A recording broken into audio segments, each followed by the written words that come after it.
Quick thing before we get into the video, if you want to schedule a call with me, I offer 30-minute, 1-hour, 2-hour talks for $25, $45, and $85. You schedule that on my website.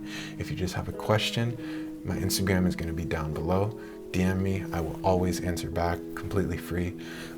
If you want to just join my community, I have one on Facebook also, link in the description. I share videos which I find helpful for me. I will, give little hints of what's going on and just share my thoughts. So if you want to get more in contact with me, that's how you do it. But let's get into the video.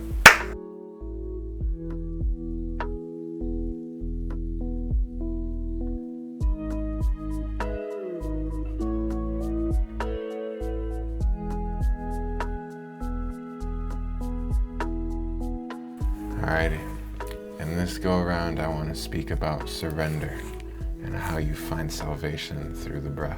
I'm going to be referring to my notes that I wrote in my journal, but I believe breath control to be life control. Anything that you give the power to outside of you to alter your breath, you then give control to that thing of your body and mind. So a memory, a person, a thought.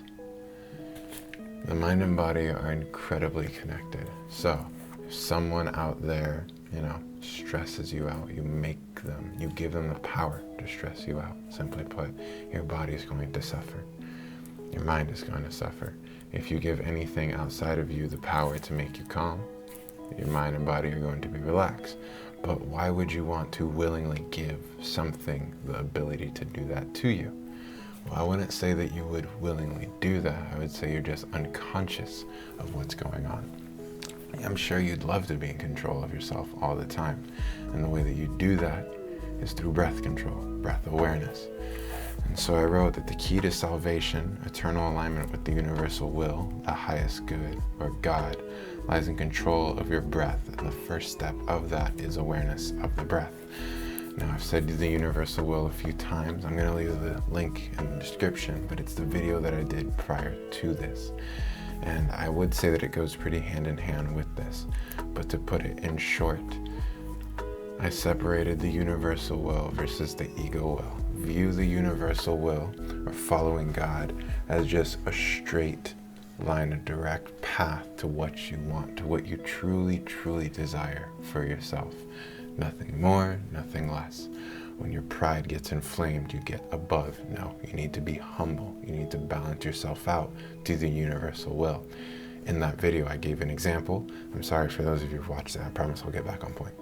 I gave an example of you wanting to be a good person and that you're aligned with the universal will. But someone asks you about a relationship, which you got your pride hurt. So you lie because your pride is inflamed. So boom, you go up. You're not being humble. Humble yourself and you shall return. But you get shamed because you get caught in your pride. So now you put yourself below the universal will. You put yourself below love. As a universal will, the name for it is love. You need to think that you're deserving. You cannot put yourself above and you cannot put yourself below the will. Otherwise, you're not with the flow of things. Okay, back to the video. The first step is awareness of the breath, to staying in eternal alignment, that which is good. Become aware of the depth of your breath. A shallow breath foreshadows a shallow life. As you burden the body with less oxygen, consistently in a state of stress and tension as it lacks the fuel to function properly. A stressed body calls for a stressed mind and a lack of peace and relief. Peace is the foundation for all that is good. Without peace, you cannot have happiness, as the foundation of happiness is peace.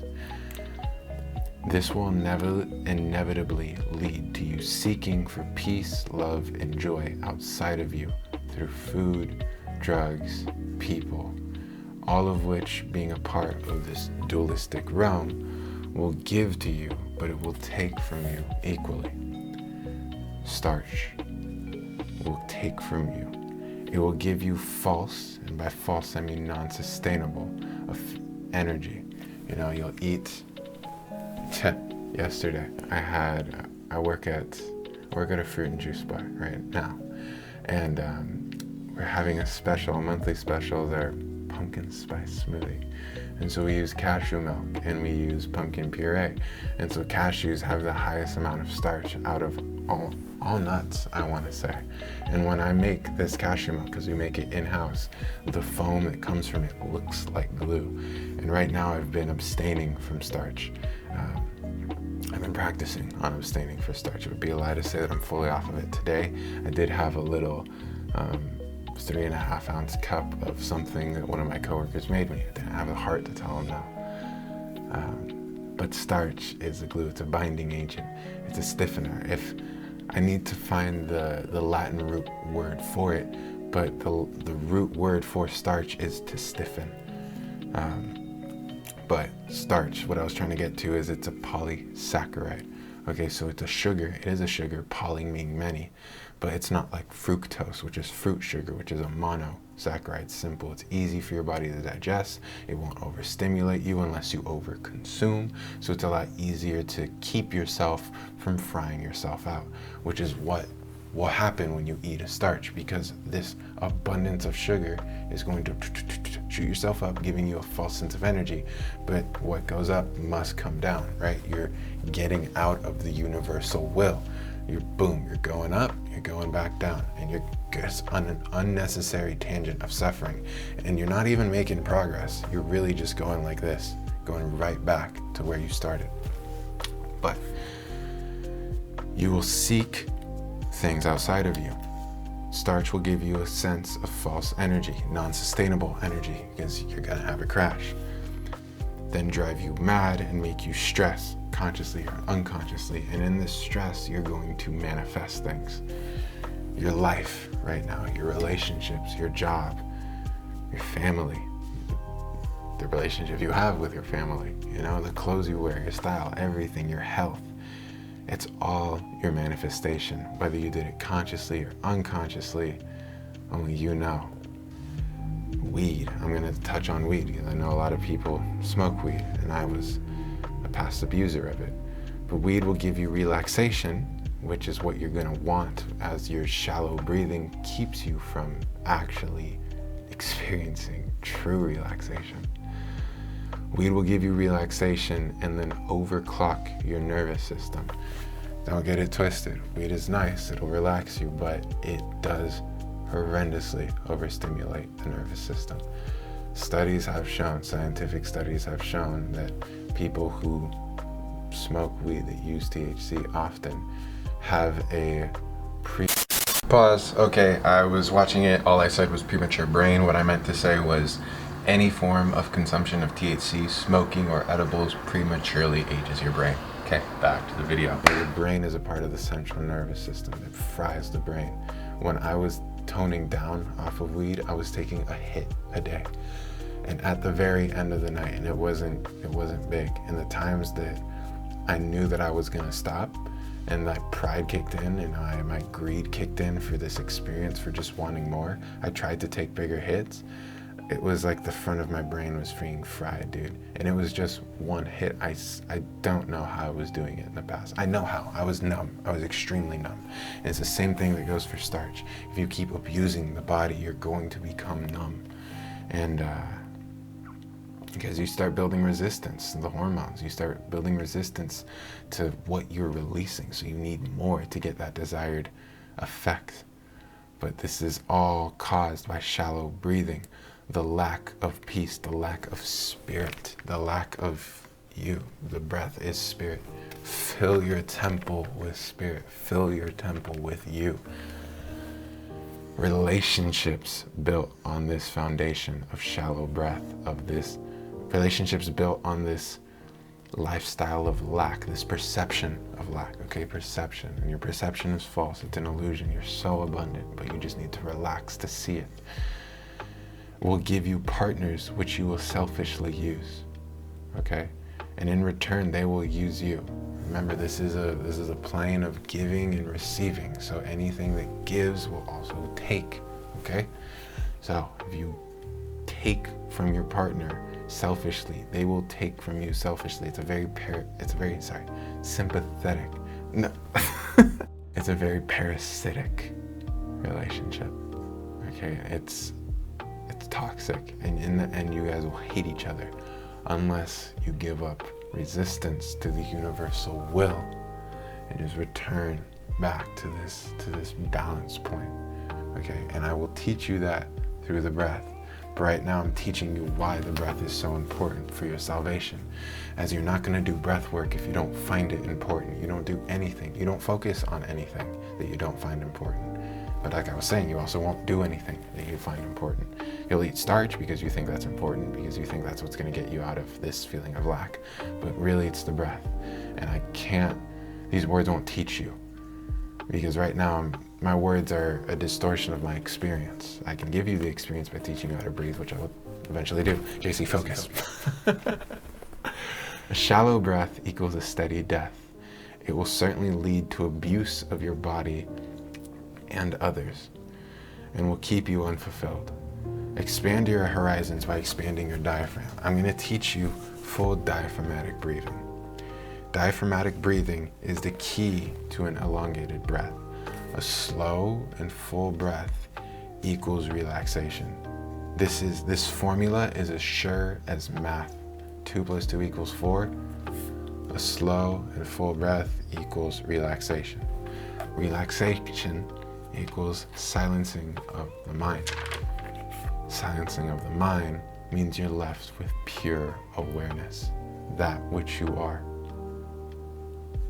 Once you decide to end this meditation and begin to move again, you return with a permanently expanded awareness.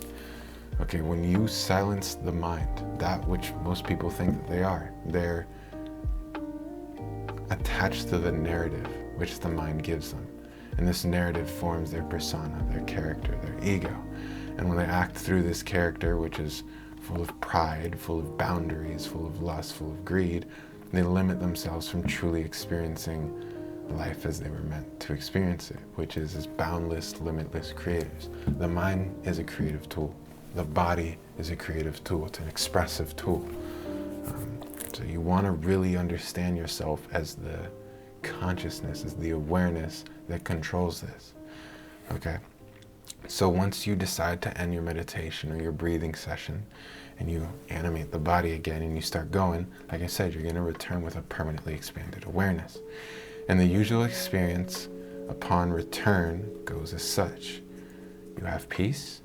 You return with a newfound sensitivity of where your focus is, because you've silenced the mind as you just move the attention to that which is aware. So from there, you'll have a much stronger sensitivity of where your focus is. And whenever the focus is not on that which is aware, thought occurs, okay? And when thought occurs, it calls for a reaction from the body. Because remember, the mind and the body are incredibly linked. I would go as far as to say that the body is the mind manifest, you know? My thoughts eventually lead to my actions. So my thought is my health. My health is my mind. You know, whatever thoughts, okay, I want to eat a salad, I want to go work out, I want to go do breath work, my body's going to express my thoughts. So, calls for reaction from the body, tension, relaxation, etc. From there, if breath, awareness, and control is not maintained, shallow breathing, poor posture, and suffering will ensue.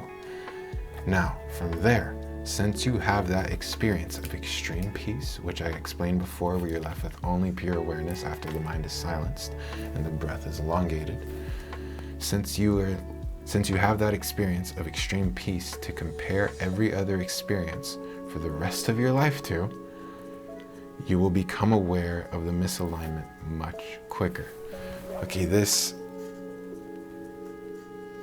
experience of just being aware of awareness is alignment. Okay, it's complete and utter surrender of the mind and body. It's complete stillness. It's surrender. You're done. You give up. And you're left with what is? Alignment. Okay, it's oneness. The separation stops. So, you'll become aware of misalignment much quicker when you start becoming attached to the mind, its thoughts, when you start becoming attached to the body and its desires. So, From there, you will proceed to adjust your breathing and posture as soon as you become aware of the misalignment. Now, I wrote of 3 outcomes which I see come up the most. Either you bounce between alignment and misalignment because you're just too lazy to decide that you want to be conscious, which from there you need to be disciplined. And shout out Tao or Lao Tse for this. Discipline is conscious punishment. Laziness is unconscious punishment. The example that he used is, you're eating cookie, you're about to empty the cookie jar, you're just going, it feels great, but you discipline yourself and you punish yourself by stopping the eating of the cookies. And you'd say, well, that's not really punishment because you're helping yourself. Well, at the moment it feels like punishment because it sure as heck felt good eating those cookies. But laziness, I don't want to stop. I just want to keep eating the cookies. I want to be a glutton. That's still punishment. That's unconscious discipline.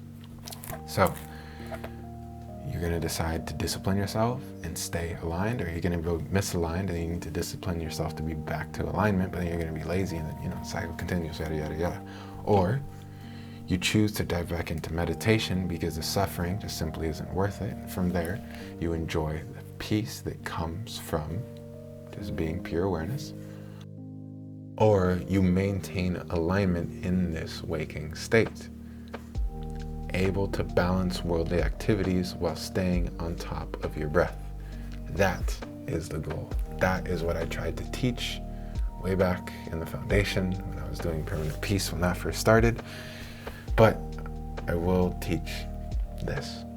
Now, why is that important? Why is that important to be aligned? Why is it important to be on top of your breath? When you're on top of your breath, you're relaxed, which makes you more sensitive to your emotional direction, your emotional compass, one of the many names of the universal will, God, etc., so forth. Again, I'm not going to explain that here. I'm going to leave the description to the universal will video, as that part is explained there.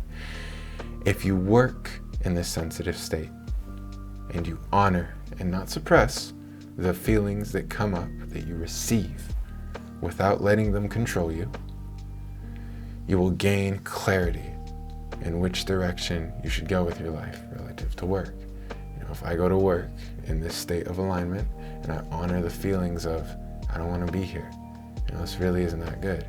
I honor the fact that I don't feel as fulfilled as I do when I'm back at home, working on videos, when I'm doing breath work, when I'm just being creative. I'm not suppressing anything. I'm also not letting it control me, because from here, I'm not acting impulsively. I'm not suffering at the thought that I'm not where I want to be. I'm choosing instead to respect my workplace and respect my time when I'm out of work. It's very conscious, it's very intentional. And you do this by staying aligned, by being aware of where you're putting your focus. Notice how you didn't do anything there. Notice how those feelings came to you and how those feelings and the clarity just came. It all comes when you stay aligned, okay? That is alignment. What I wrote here was notice how you didn't do anything, how that all came to you by simply being. That is alignment. Because alignment is also simply being. You're not forcing anything, you're surrendering. And in this state of surrender, you're also in a state of constant inspiration. What I'm trying to explain goes beyond words. I just want you to experience it, and I want you to maintain it. It goes really, really far. But if you eat in this sensitive state, you will receive all the information prior, during, and after that meal, which will give you the clarity on the direction you should take for better health. Let's take work, for instance, right? I was drinking a lot of coconut water because, again, I was stressed, and I'm not going to lie. I did fall out of alignment, and I was suppressing my emotions through coconut water, and I only realized that after the coconut water. So what happened? Well, I came into it in this sensitive state. Okay, I'm noticing that stress is starting to come. Instead of deciding to navigate myself out of that, I'm impulsively going to act out of this stress.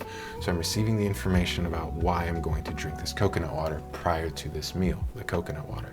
While I'm drinking the coconut water, I'm realizing that, I'm actually just trying to stimulate myself so I can shift my focus from my suffering. Again, I'm not honoring my energy, I'm suppressing it. And I have a whole video about my journey about honoring my energy and the importance of that. I'm going to leave an annotation up for it there. I'm also going to leave the link in the description. And afterwards, after I've drinking way too much coconut water and I need to pee a bunch, and I feel, just not as good as I would when I have the right amount of fluids within my body. I gain clarity that this isn't how I want to live. I want to drink just the right amount that I need. I don't want to use it to hide from my suffering, So by approaching food and eating in this sensitive state, I take the correct directions I need for my health. Now, if I socialize in this sensitive state, you will realize the energy that the other is projecting so much more clearly because you are so still. In this, you are allowing yourself to more appropriately navigate the situation with respect to your energy and theirs. Remember, always honor your energy. Don't suppress it, like in that example that I gave, by just trying to agree with them, by not speaking truthfully. Okay, when you speak the truth to certain people, it might trigger them, but that's what they needed to hear at that time. That doesn't mean go and step on everyone's toes. Honor your energy. If you don't feel like speaking that truth at that moment, for sure, don't do it. But if it seems like it needs to be said, go ahead and do it. Just play around with it. If you find that that was the wrong decision because clearly now you're out of alignment, get back in line and decide that maybe your pride needs to be checked. You're not above others. You need to bring yourself down to their level. Have some humility. Okay, don't think you're above others just because you know what they're struggling. Follow that universal will and speak through it. Let love speak through you. Again, love is the universal will. Okay.